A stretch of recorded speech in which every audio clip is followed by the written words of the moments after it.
with your host, Jaden Miller. Good day. I want to welcome you back to Think About It with Jaden Miller. I hope that you guys are doing well. I am returning after a 1 week leave from Think About It with Jaden Miller. I'm happy to be back. I got married last week, Saturday, and we went on our honeymoon, and so we are back. Of course, I got married to the lovely Tanisha, and so we had a wonderful honeymoon. Of course, we had a wonderful wedding. And we will come together in an upcoming episode and talk to you about our wedding and talk to you about our honeymoon. So we are certainly looking forward to you all joining us in that upcoming episode of Think About It with Jaden Miller. Again, it is great to be back. I want you to continue to like, share, and subscribe on my YouTube channel. And please follow, like, comment on your favorite podcast platform. All right.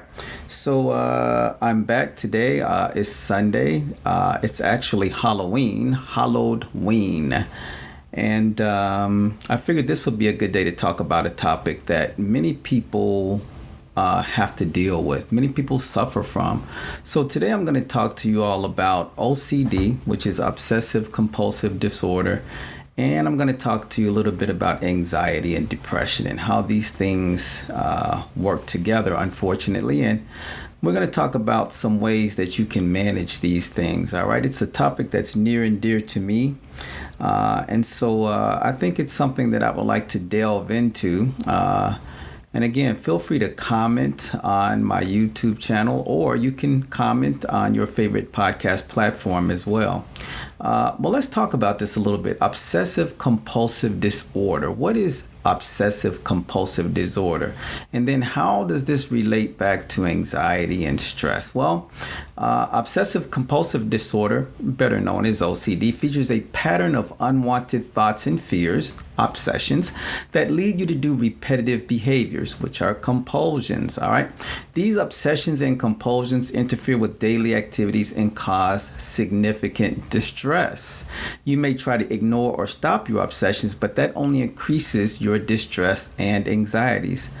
Ultimately, you feel driven to perform compulsive acts to try to ease your stress. Despite efforts to ignore or get rid of bothersome thoughts or urges, they keep coming back. This leads to more ritualistic behavior, which is the vicious cycle of OCD. All right. OCD often centers around certain things. For example, an excessive fear of getting contaminated by germs. To ease your contamination fears, you may compulsively wash your hands until they're sore and chapped. If you have OCD, you may be ashamed and embarrassed about the condition. All right. But treatment can be effective. And so, for those of you all out there that suffer from OCD, there's nothing to be ashamed of. OK, because this is a compulsion, a disorder that impacts lots and lots of people. All right. And don't let anybody shame you either. OK. Sometimes people make jokes about people that have OCD and that kind of thing. Well, it is a very, very serious disorder. All right. So I wanted to talk about this today for those that suffer from OCD and as I mentioned, those that might have some anxiety or depression or stress that goes along with it. All right. It's a very, very serious thing. All right. Obsessive compulsive disorder usually includes both obsessions and compulsions. All right. But it's also possible to have only an obsession symptom or only compulsion systems. You may or may not realize that your obsessions and compulsions are excessive or unreasonable, but they take up a great deal of time and interfere with your daily routine and social, school, or work function. All right. Obsession symptoms are repeated, persistent, and unwanted thoughts, urges, or images that are intrusive and cause distress or anxiety. You might try to ignore them or get rid of them by performing a compulsive behavior or ritual. These obsessions typically intrude when you're trying to think of or do other things. Obsessions often have themes to them, such as fear of contamination or dirt, doubting and having difficulty tolerating uncertainty, needing things orderly and symmetrical, aggressive or horrific thoughts about losing control and harming yourself or others, or unwanted thoughts, including aggression, those kinds of things. All right. So those are obsessions, and they often, as I mentioned, have themes to them. Well, here are some signs and symptoms of obsession. Okay, fear of being contaminated by touching objects others have touched. All right, doubts that you've locked the door or turned off the stove. Intense stress when objects aren't orderly or facing a certain way, or they're not there where you last put them. Okay. Unpleasant images. All right.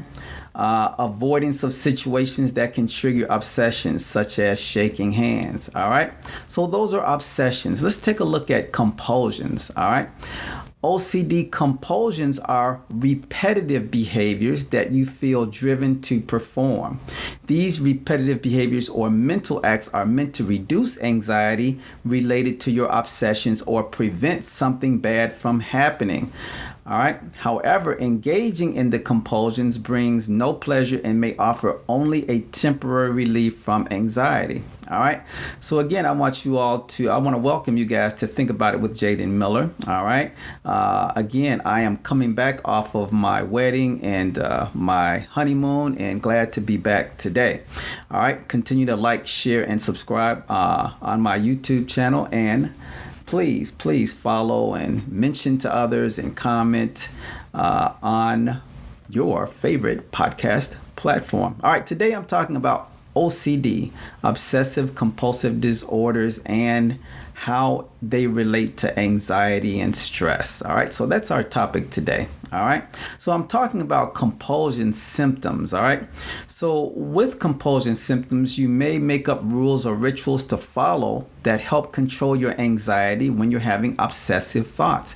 These compulsions aren't excessive and often are not realistically related to the problems they're intended to fix. All right, so as with obsessions, compulsions typically have themes such as washing and cleaning, checking on things, all right, to make sure that they're done, all right, counting, okay, orderliness, okay, or orderliness, yes, following a strict routine, all right, seeking or demanding reassurance, okay, these are obsessions, all right, or at least they have themes, all right, with that are common to obsessions, and then common to compulsions. All right, and so then there are examples of compulsion signs and symptoms would include hand washing until your skin becomes raw, checking doors repeatedly to make sure they're locked, checking the stove repeatedly to make sure it's off,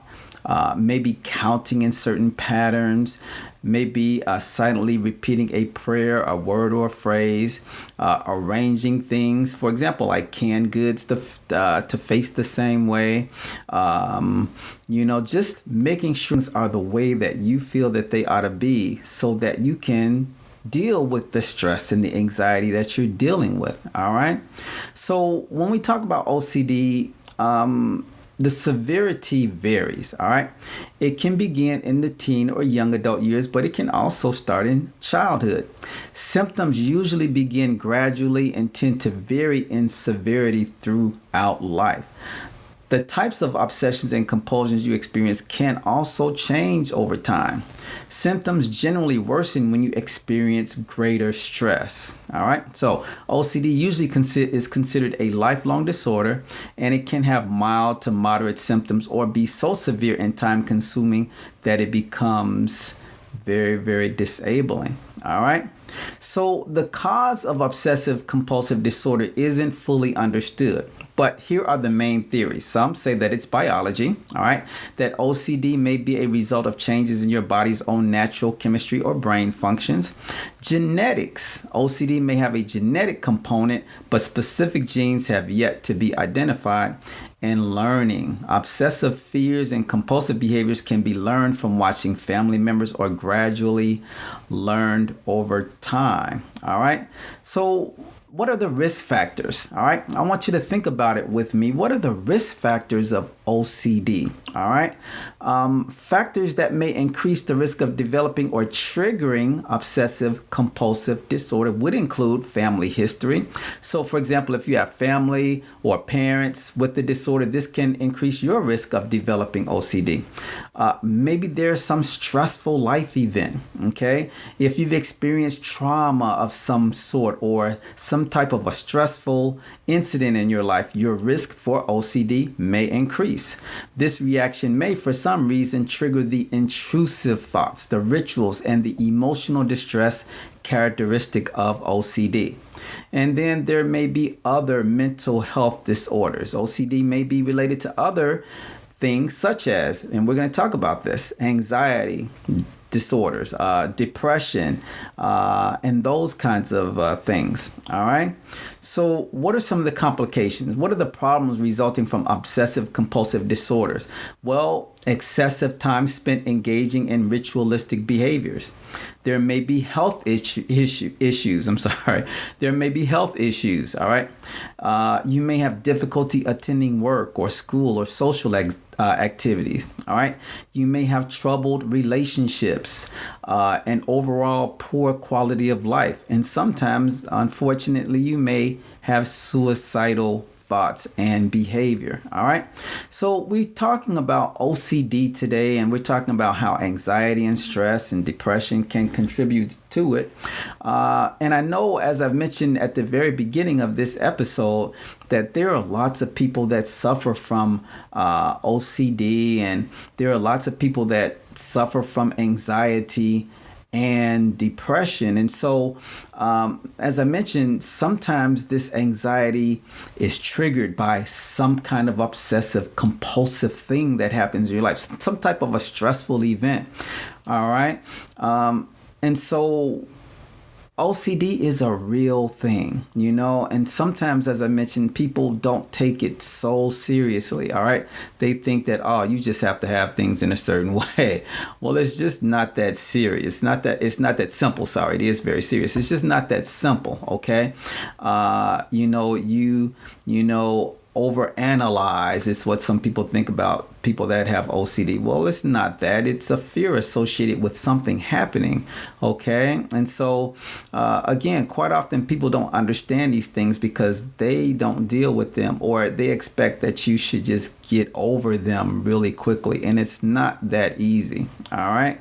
So we're talking about OCD, and I want to segue into anxiety a little bit and hopefully kind of make some connection between them. But anxiety is one of the worst emotions a person can feel, or rather suffer from. Okay, again, OCD, anxiety, these are things that people suffer from. And so things that I believe people should really, really take seriously. Those people that don't suffer from them should really have some empathy and compassion for those that do. While everyone can get anxious or nervous at any point of time due to external or internal factors, some people are unable to deal with frequent anxiety attacks. Anxiety may affect a person in different ways: panic attacks, some type of a phobia, or social anxiety. If you suffer from repeated worry, muscle tension, chronic indigestion, irrational fears, or panic, you may be suffering from anxiety. And some of these things may cause that OCD that we talked about. All right. Here are 12 things. I may not go through all 12, but here's a number of things that people with anxiety do, which others around them would not understand until they understand the anxiety of the person. All right. So here's one for you: lack of sleep. People suffering from anxiety disorders suffer from disturbing sleep patterns. They are mentally overwhelmed and exhausted, because of which they have trouble sleeping at night. It works in two ways: either they sleep too much or find difficulty to get any sleep. All right. Here's another one for you: excessive paranoia. Every person is different. Some enjoy the thrills of life and some enjoy stability. People suffering from anxiety are often paranoid about how things could go wrong and not according to their plans. No matter how positive or safe a situation may be, people with anxiety will tend to think about how all things could possibly go wrong. All right, let's talk about this one for a minute. All right. There are people out there that think because you worry about something that, well, you're paranoid. Okay. And again, it's often that people make jokes about these types of situations, and they're real serious for a number of people. All right. Well, if you've dealt with some traumatic incident in your life or some traumatic event in your life, okay, well, there's that possibility of you developing some form of paranoia. All right. And because you don't have control over a situation, all right, that's what increases this paranoia. All right. And when I say control, I don't mean controlling as in, being abusive in a controlling way, but just you have plans and you want your plans to go a certain way. However, circumstances out of your control, okay, cause something, or in your mind could possibly cause something to go wrong. Okay, so that's what we're talking about. All right. Here's another one. Analyzing every bit of conversation. Every thought and action is overanalyzed by them multiple times out of the fear that they are wrong. People suffering from anxiety tend to analyze every conversation they have had to make sure that they did not say anything that was incorrect. This is draining for the person and puts a lot of pressure on the person suffering. All right. So again, today we're talking about OCD, obsessive-compulsive disorder. All right. I started off our episode today talking about that.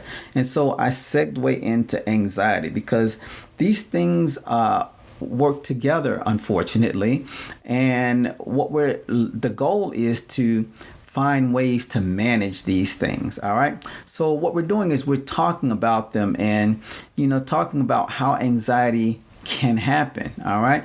And hopefully people out there, family members, loved ones, will get to understand and know how to, and I hate to use the word deal with people with OCD or deal with people with anxiety issues, because those of us that suffer from them don't want you to deal with us. We just want you to understand. Okay.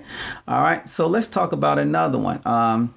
Always feeling guilty. This is one characteristic that most human beings lack. Okay. They have no sense of remorse or guilt. However, people with anxiety lie on the other end of the spectrum, and for every negative reaction, they are overwhelmed with guilt.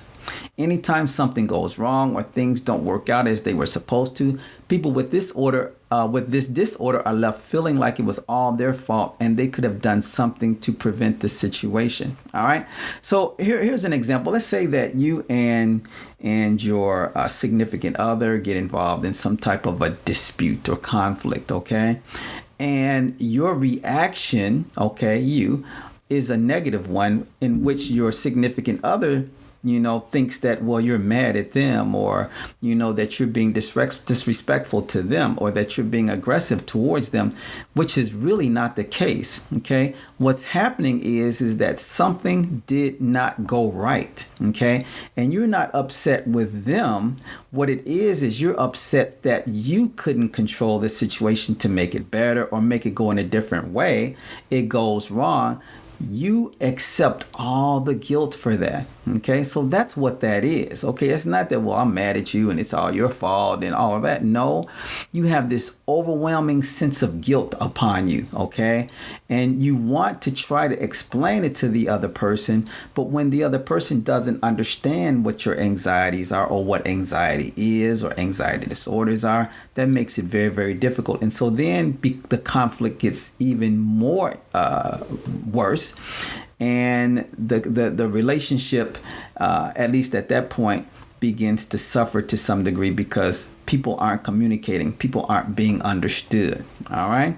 Here's another one. Self-consciousness. Self-consciousness. Social anxiety does not come from stage fright or public speaking, but it goes all the way to just having a one-on-one conversation with someone. Have you ever been in that situation? Okay. In these situations, people suffering from anxiety will tend to believe and feel like all eyes are on them, watching their every move. All right, I want you to think about it now for a minute. Has that ever happened to you? That you have had some form of a social anxiety or some social consciousness, okay, where you feel like all eyes are on you, okay, and that everybody's watching your every move. All right, well, so let's take someone that has anxiety, especially this type of social anxiety, and I want you to multiply that times 10. Okay, so you may multiply it by 1, but multiply it by 10 or more. Okay, all right. So again, they often experience symptoms like blushing or trembling or mumbling or stuttering, amongst many others. These symptoms can really be out of control and can prevent them from completely meeting new people. All right. So these are things that anxiety causes. All right. How about this one? Always comparing and evaluating. Okay. People with anxiety are always comparing and evaluating situations. They cannot help but compare themselves to people, mostly their friends and family. They often feel like other people are much, much more successful than they are, and they often overlook their own achievements. Since their benchmark of doing well is set by the others, it makes it extremely difficult for them to remain positive and hopeful. All right. Have you ever seen anybody? Think about it for a minute. Have you ever seen anybody, okay, that's really, really successful? All right. At least to your standards. I mean, much higher than you may be. All right. But yet they're always comparing themselves or evaluating situations themselves to other people that may not be doing as well as they are. Okay.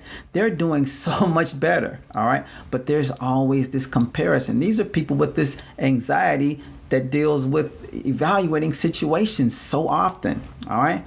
Often they overlook their own achievements. All right. This happens quite often. Here's another one. Scared of the future. All right. Scared of the future. Has this ever happened to you? If you're suffering from anxiety, or even if you don't suffer from anxiety, but you just suffer from life, let's just say. All right. The harsh truth of life is that it is uncertain. The only constant part of life is change, and that nothing will stay the same way forever. We already know this, okay? But we're dealing with people with anxiety. The thought of this uncertain future can cause a lot of anxiety and mental stress amongst those who suffer from this disorder. The constant fear of the unknown can be really difficult to deal with for them as well as those around them. A little sympathy and compassion for those who fear this will really help these people. Now, we talked here just a second ago about sympathy and compassion, all right? Well, are those hard emotions to provide to someone that has, some form of a disorder, whether it be obsessive-compulsive disorder, whether it be anxiety, those that have stresses and depression, all right? Okay, a little is what people that suffer from these things are asking for. A little sympathy, a little compassion, okay? Those that suffer from these things know that you may not be able to walk in the same shoes, okay? But you can be a little compassionate, okay? You cannot get upset at them, okay? Because they, might be upset or stressed about something. Maybe take a step back and understand it from their perspective. All right. I'm going to do a couple of more here. All right. Mistakes are hugely magnified. Mistakes are hugely magnified. All people make mistakes, and it is part of human nature to do so. Most of us look at mistakes as something we can learn from, but people with anxiety don't look at mistakes the same way. When they make a mistake, it is magnified, and they constantly beat themselves up for the mistake. Any small mistake or flaw is taken very seriously, and they cannot bear to go wrong. All right. So I want you to compare that one with the always feeling guilty. Those two go hand in hand. All right. So you're in a conflict with somebody. Let's say it's a significant other or something like that, and you make a mistake. All right. So then there's that guilt that goes along with it. All right. These are all of these things that are involved in anxiety. All right. So I want you to just, again, utilize a little bit of sympathy, maybe use a little bit of compassion, all right, for someone that suffers from these things. And the last one I'll mention as it relates to, some things that people suffering from anxiety do that other people don't understand would be obsessing over the tiniest details. Okay, those suffering from an anxiety disorder tend to obsess over tiny details. They obsess about the smallest gestures, looks, or even a glance. The world around them makes them feel like something is not right or something is about to go very wrong, and hence even the smallest of actions seem too much for them to handle. The main reason behind such fear is that they have done something that is not right. The main reason behind such fear is that they have done something that is not right. I want you to think about that for a minute. The main reason behind such fear is that they have done something that is not right. This may lead them to constantly ask questions like whether they are okay, whether they have done something wrong, or if things are fine. This is the point where you should reassure them that nothing is wrong, okay? So, I've kind of, talked a little bit in terms of relationships, okay? Think about it for a minute as it relates to you and your significant partner. If one of you has anxiety, okay? So you feel as though something's not right, all right? And so you constantly ask them, are you okay? Have I done something wrong? Is everything fine? These are people that are suffering from anxiety. And then what happens is a person on the other side gets upset with them because they're asking these questions because they have this fear. They obsess over the tiniest details, even the smallest gesture you give them, as I mentioned, or a look or a glance, all right, makes them believe that something is going wrong. Again, I want you to remember that this anxiety stems from fear, all right? That's what we're talking about. It comes from these fears that people have, all right? And so again, I'm really being emotional about this because it's such a serious thing. And, I think people would communicate better. People would understand a whole lot better if they would to just for a second, utilize some compassion or seek some understanding or do some research or, just put themselves in the position where they can communicate. And when I say communicate isn't always talking. Communication is also listening. Okay. All right. So, those are just some things I wanted to talk to you about, as it relates to that. What are some ways that trigger these different anxieties? Okay, well, of course, we have the obsessive compulsive disorders. We have something that's traumatic that may have happened in your life. There might have been some negative thinking. Okay, for example, your mind controls much of your body, and that's certainly true with anxiety. When you're upset or frustrated, the words you say to yourself can trigger greater feelings of anxiety. If you tend to use a lot of negative words when thinking about yourself, learning to refocus your language and feelings when you start down this path is helpful. So negative thinking is a way that can cause, anxiety to be triggered in a person. All right. What if you had some kind of financial concern? Okay. Worries about saving money or having debt can trigger anxiety. Unexpected bills or money fears are triggers too. All right. These are just some of those triggers that we talk about. How about conflict? Okay. That's one for everybody. Relationship problems, arguments, disagreements. These conflicts can all trigger or worsen anxiety. If conflict particularly triggers you, you may need to learn conflict resolution strategies. All right.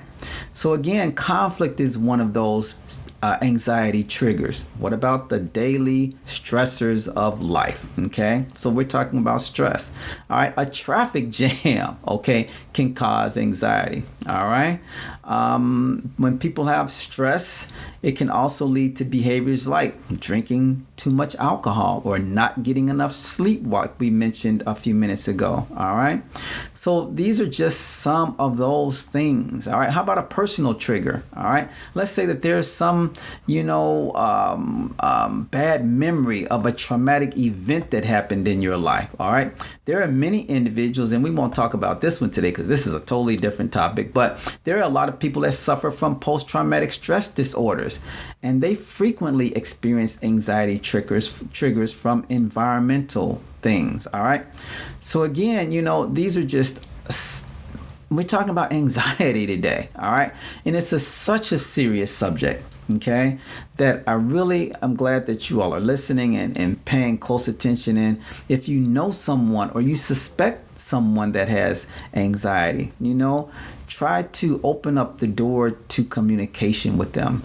Use a little compassion and use a little sympathy for them. Maybe do some research to learn more about that topic. Whether it be anxiety or OCD or that kind of thing. All right. And it's really, really important that you listen to what they have to say. All right. Sometimes people like to talk a lot and people don't like to listen. Okay. Well, when you have someone that has anxiety or has some form of a disorder, like I mentioned, obsessive-compulsive disorder, the time is to listen. Okay. Listen to what they have to say and listen to what they may need from you. Okay.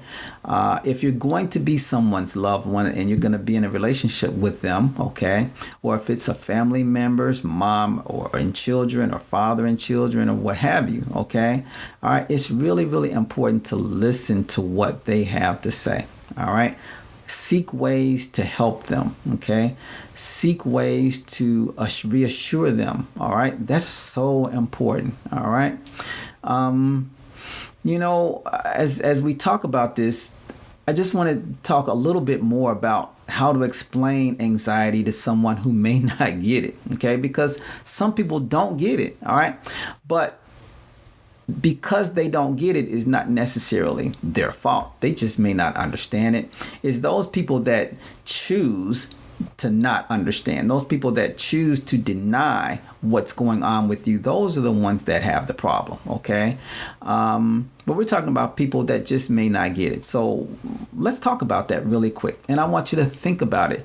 You're with me, Jaden Miller, on my podcast, Think About It with Jaden Miller. Please like, share, and subscribe on my YouTube channel. And again, if you would, podcast followers, I want you to continue to listen to me on your favorite podcast platform. And please share and comment as you please. I'm continuing to try to grow my podcast here. And again, I'm thankful that you guys are listening. All right. So let's talk a little bit more about this when it comes to anxiety. All right. And depression. All right. That goes along with the anxiety. All right.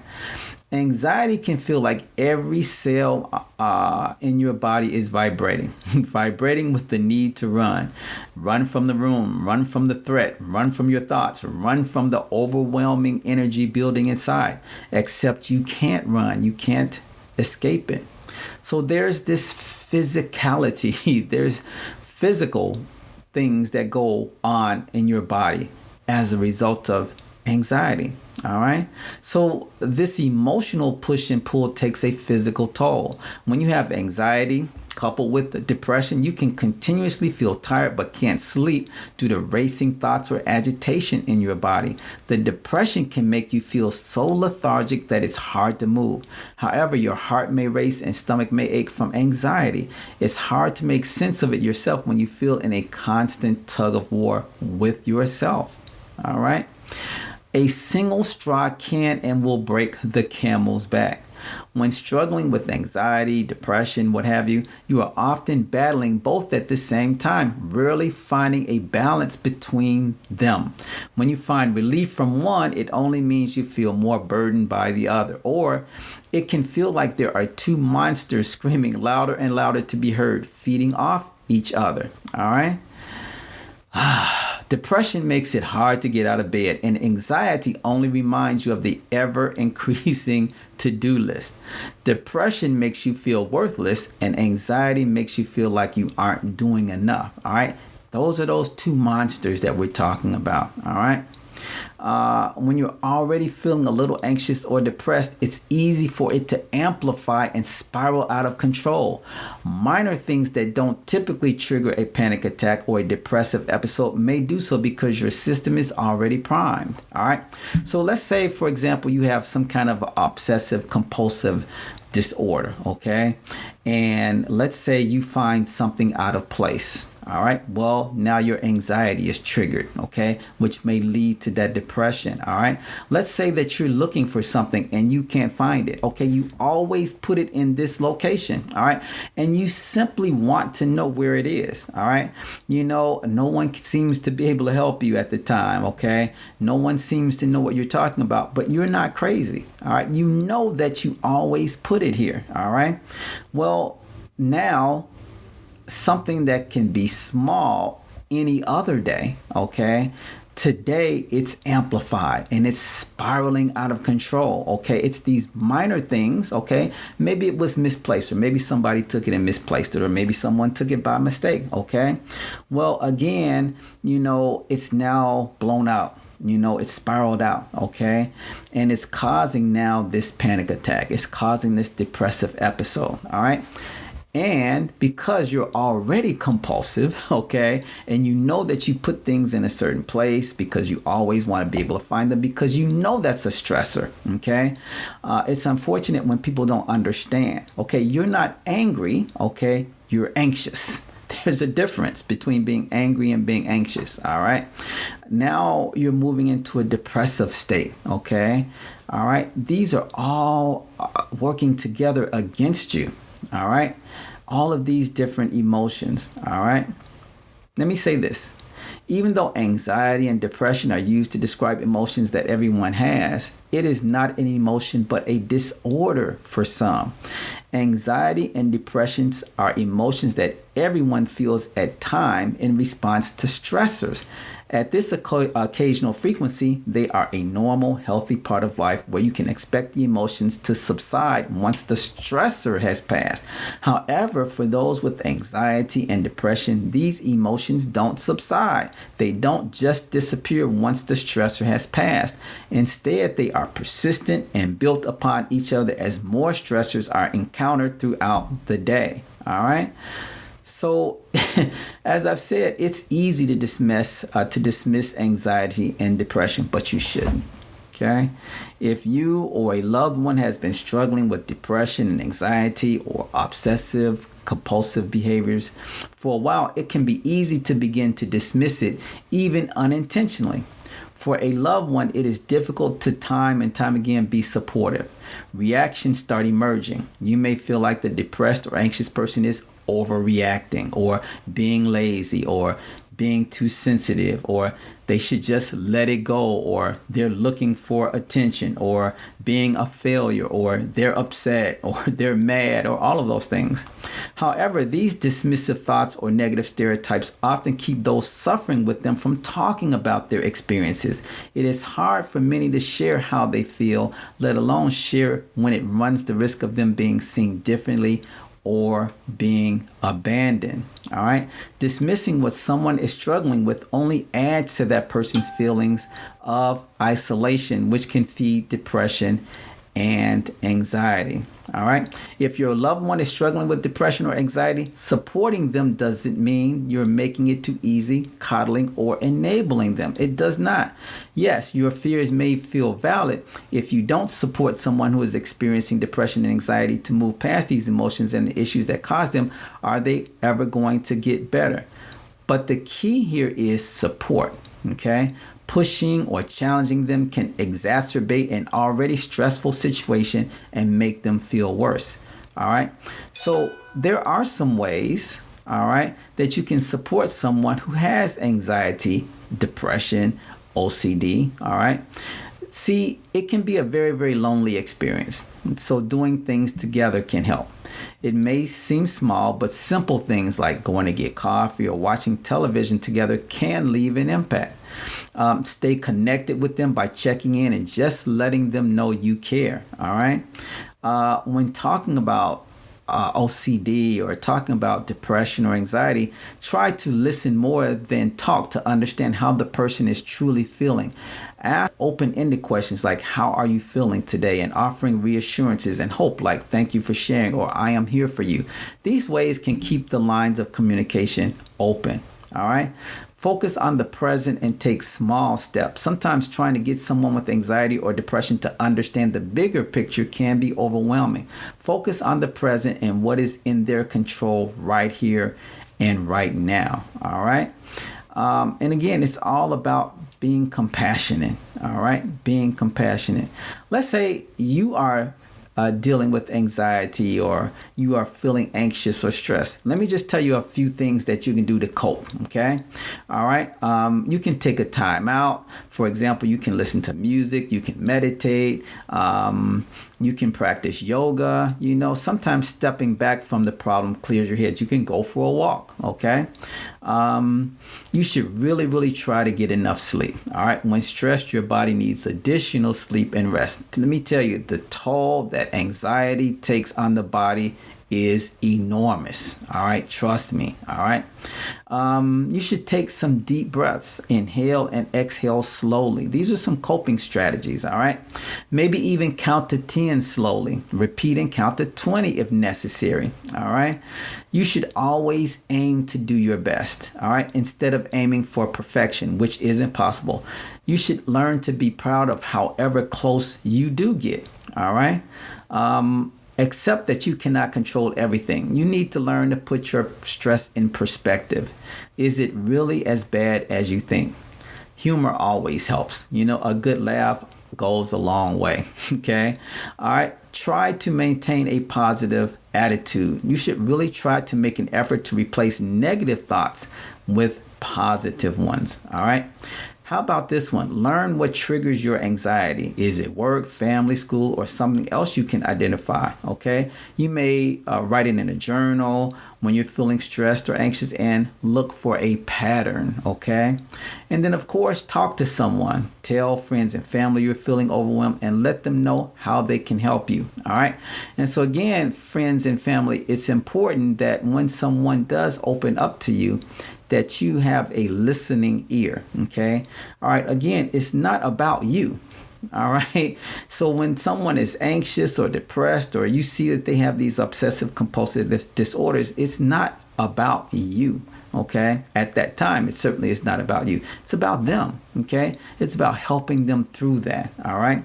And sometimes you can do that by these strategies that I just mentioned to you. Okay. Listening, maybe take them out. Again, humor is important. All right. All of those different things can be so helpful to those that suffer from these things. All right. So again, I am Jaden Miller, and this is my podcast, Think About It with Jaden Miller. I want you to think about all of the things that we talked about today. We talked about obsessive compulsive disorders. We talked about some of the things that trigger, anxiety. We talked about the things that people that suffer from anxiety do that people don't understand. And then I tried to share with you some tips to manage your anxiety and stress as they relate back to these other things, the depression, the obsessive compulsive behaviors. Okay. And again, I think what I want people that don't suffer from these things to take away from this is really learn to listen, learn to be more accepting. It's not about you. Okay. Don't get mad at them. Don't get upset with them. Okay. It's a disorder. All right. It's a disorder. It's something that they are trying and learning to deal with. Some people do it through therapy. Some people try to do it on their own. Okay. But it is a disorder, and one that should really, really be taken seriously. All right. Okay. So I'm going to end there again. Thank you guys for joining me for this podcast on anxiety and OCD and stress. All right.